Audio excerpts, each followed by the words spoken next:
Daniel's X-File Halloween Edition, The Jim Kaiser Incident. Location: Oak Island, Nova Scotia. Date: Fall of 1965.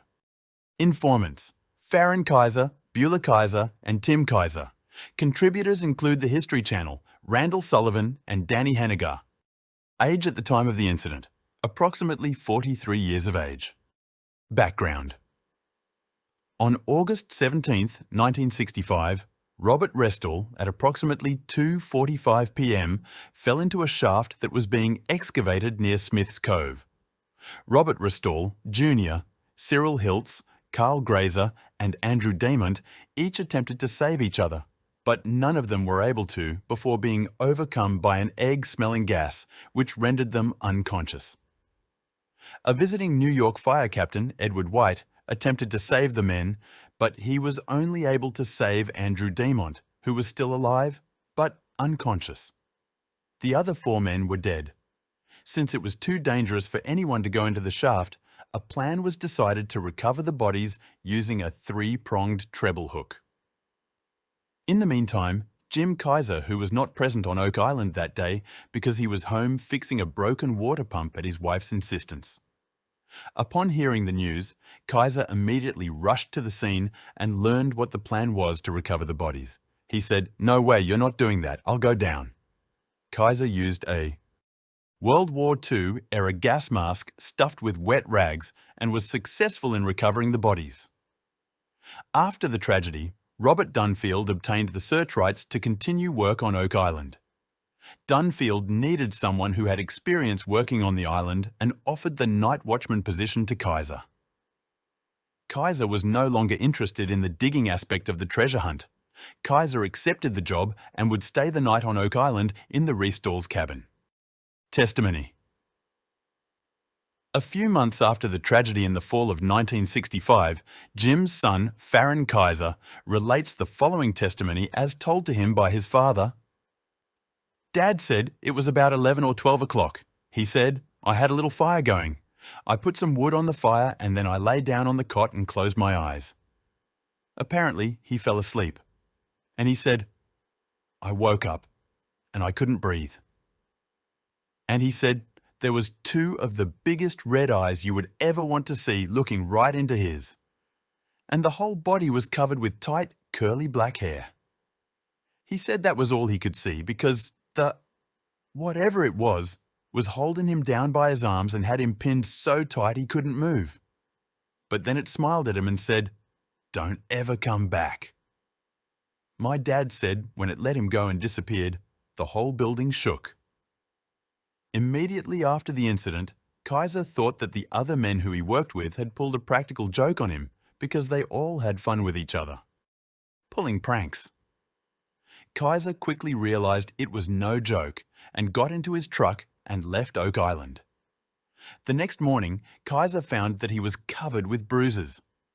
He told his wife that one set of bruises in particular looked like 4 fingers and a thumb had gripped him tight around his arm. And he wouldn't ever go back on the island again after that, Farron said. He told me. It was the only thing that's ever scared me. Reliability of informant. There is no reason to believe that Jim Kaiser lied about the incident or made it up for any reason.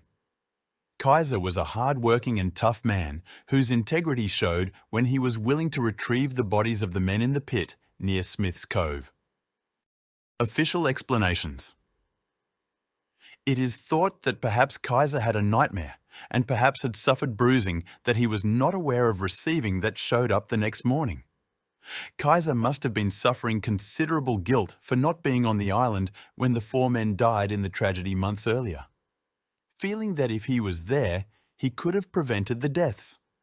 It is also possible that Kaiser was suffering from depression or post-traumatic stress disorder and suffered a stress-induced hallucination. Official case status closed. Unofficial explanations. According to Farron Kaiser, his father was never the same after the cabin incident. He began drinking heavily and would be silent and brooding for days, then fly into a rage for no apparent reason. Kaiser started to have trouble with law enforcement. Jim Kaizer committed suicide in 1976 outside of a bar at Western Shore, Nova Scotia. Was this the result of the Restall tragedy and psychological issues that Kaizer was suffering from? Some believe that it was something else. Jim's grandson, Tim Kaizer, said, "Oak Island scares me. I believe there is a bad spirit on the island. I believe my grandfather encountered it." Is it possible that what Jim Kaizer encountered was not a creation of his mind, but something tangible and real? In Arabic mythology, jinn were spirits inhabiting the earth, but usually unseen by humans, who were capable of assuming various forms and exercising extraordinary powers. In common folklore, jinn are capable of assuming human or animal form and are said to dwell in all conceivable inanimate objects, stones, trees, ruins, and underneath the earth, in the air, and in fire. Jinn delight in punishing humans for any harm done to them, intentionally or unintentionally, and are said to be responsible for many diseases and all kinds of accidents. However, those human beings knowing the proper magical procedure can exploit the jinn to their advantage. It is said that King Solomon had the ability to control jinn for a variety of purposes, including building monuments. It is said that a miraculous fountain or spring flowed with brass and copper for Solomon that were used by jinn. It is also said that Solomon used a ring to command these spirits and is signified by his seals. Consider that some people believe that Oak Island was in some way associated with King Solomon and his temple.